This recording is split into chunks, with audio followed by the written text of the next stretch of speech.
Well, I'm on the phone with Maine Maritime Academy men's soccer coach Travers Evans. And Coach, boy, I'll tell you, if you could have one goal in your pocket every game, it would be a much different season. A tough loss last night to Thomas College.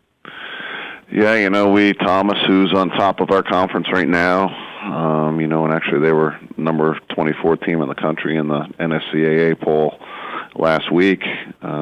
We had a really, really competitive game again with them last night. We were unfortunate to miss a penalty kick in that game, and they scored a goal on a restart late and beat us 1-0. And kind of like you said, the tail of our season, we're competitive with the best teams in our league, but we just haven't been scoring enough goals to get over the top at this point. Yeah, it just seems like it. I mean, without looking at the actual results, I mean, the majority of the games that you've lost have been by a goal or so. Yeah, we're pretty, that's pretty much been the tail of our season. Thomas, who's on top, we lost to 1-0. Colby Sawyer, who's second, we lost to 1-0. Husson, we lost to an overtime 2-1. So, we've been very competitive. The guys have been playing hard. We just haven't found a way to get that goal to get us over the top. All right. So last night was the last regular season game for 8 Maine Maritime Academy Mariners, and I want to give you the opportunity to talk about each one. So I'll let you go in the order that you'd like to go. Well, we have a big group of seniors, 8 seniors that were playing in their last home game at Richie Field last night. It's been a really good group. For us, they've had some success in their previous 3 years. We've been in the conference semifinals a couple times. We've had a winning record every year in those first 3 years, and this year it's been a little bit challenging for us, but they've stuck together and worked really hard.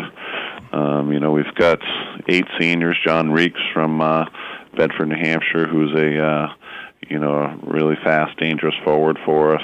Scored a ton of goals last year and the year before.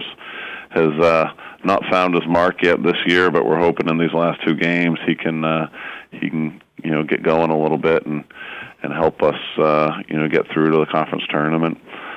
Brandon Landry from Bangor, Maine, really hard, defensive midfielder, center back for us. Unfortunately, he's missed a fair amount of this year due to injury. But a real competitor for us. Matt LeBlanc, our center back, who's been one of our most consistent players, a real warrior, kind of controls our back line. Kyle Haslam, local product out of Lemoyne, who is a real physical presence, really controls midfield play for us, and he's done a great job in his career. Chris Gilman, from Old Town, who unfortunately had his season cut short due to injury as well, but is another solid player for us. Taylor Plock out of Old Town, who's just a real positive influence on our team. Really good kid.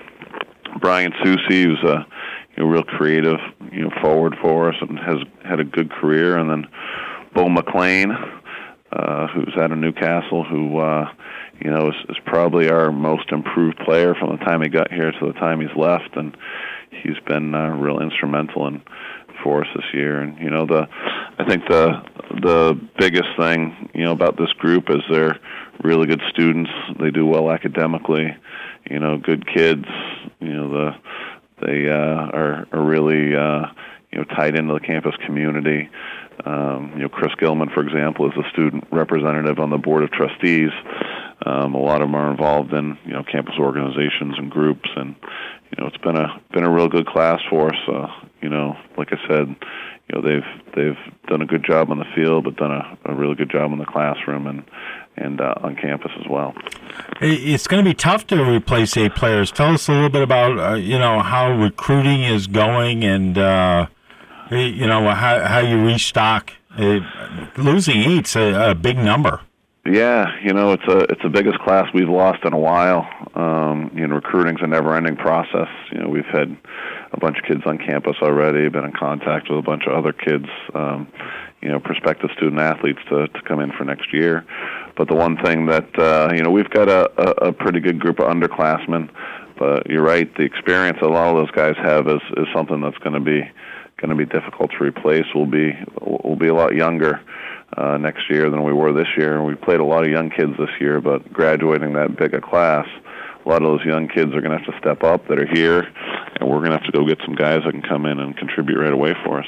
Although that's a big selling point is the fact that, you can step on to Richie Field and possibly play and contribute right away in your freshman year. Yeah, absolutely. Absolutely. We're always looking and recruiting for kids that can come in and contribute, can do well academically, be good citizens here in Castine. So there's a lot of opportunity there. We still got 2 big games left this weekend, so we're not looking to next year yet. Right. We've got to win both this weekend to get into the conference tournament. So if we win both, we're in. So to some extent, we still have the season in our hands to control. So, my hope is that we can win out and these seniors can get a couple more games in the conference tournament. I think our league's so competitive this year that, whoever those 6 teams are that get in, I think any one of those teams is going to have an opportunity to win the conference championship.